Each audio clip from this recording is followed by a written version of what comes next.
Bonjour à tous, bienvenue sur notre Web TV en partenariat avec la CNAV Île-de-France. Je reçois aujourd'hui Bernard Ben Saïd qui est président du groupe AVEC. Bonjour Bernard. Bonjour. Alors, quel fait majeur de 2022 vous retenez principalement pour le secteur ? Alors pour le secteur, 2022 a été une année très riche, mais je dirais que pour moi le fait majeur c'est enfin la reconnaissance de l'approche domiciliaire et le fait que à la fois les Français, les départements et puis l'État, les plus hautes instances d'État reconnaissent que, si vous voulez, les Français souhaitent vieillir à domicile et connaître leur fin de vie à domicile. De plus en plus, hein, effectivement, c'est ce qui ressort. Alors, quels sont, selon vous, les principaux enjeux, à la fois pour le secteur et pour vous, pour 2023 ? Alors les enjeux, je crois que pour tout le monde, ce sont les mêmes. C'est le fait que par rapport à cette reconnaissance, qui est pour l'instant une reconnaissance, je dirais, fonctionnelle, on n'est pas de reconnaissance, si vous voulez, matérielle. En l'occurrence, si vous voulez, les salaires dans le secteur restent excessivement bas. Vous savez que aussi bien les aides à domicile que les auxiliaires de vie sont moins bien payés que la moyenne des Français. Oui. Pour autant, ce sont des activités essentielles.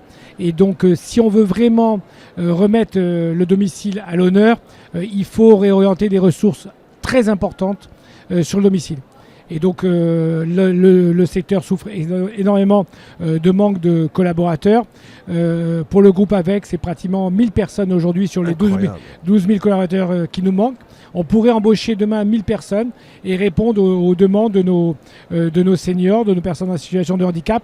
Et on ne le trouve pas parce que, simplement, la rémunération est insuffisante. Bien sûr, nous faisons la formation. Nous faisons 2500 formations par an. Donc on accompagne ceux qui souhaitent rentrer dans le secteur.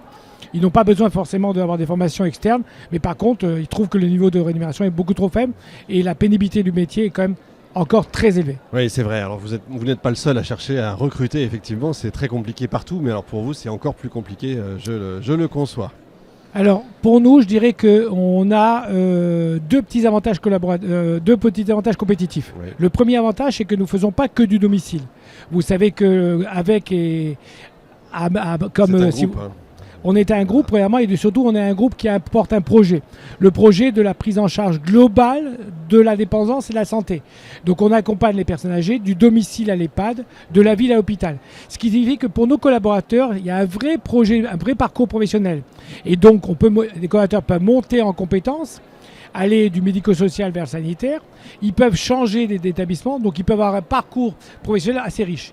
Et ceci se traduit concrètement par le fait que, si vous voulez, sur la plateforme avec.fr, aujourd'hui, on a plus de 1000 CV qui arrivent tous les mois. Tous les mois ? Tous les mois. Incroyable. Et vous en écartez beaucoup Alors malheureusement, si vous voulez, les CV arrivent sur tous les départements, donc plus d'une centaine de départements en France. Le groupe est présent dans 40 départements, donc déjà, si vous voulez, on en perd 60%. Et deuxièmement, souvent, on a des recrutements, mais souvent les gens ne vont pas rester très longtemps, malgré l'accompagnement. Donc on est parti sur une idée un peu nouvelle qui consiste à faire des formations découvertes plutôt que des formations apprenantes. Effectivement, c'est pas idiot. Si vous étiez ministre, allez, la principale proposition que vous feriez pour 2023, ce serait quoi ?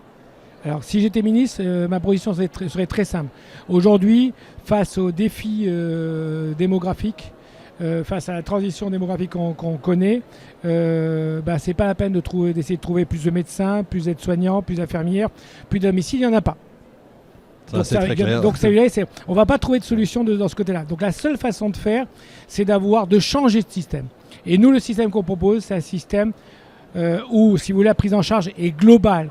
Et donc la coopération, la coordination, les responsabilités reposent uniquement sur l'opérateur global et non pas sur des opérateurs qui vont être segmentés, qui du domicile, qui de l'EHPAD, qui de la ville et qui de l'hôpital.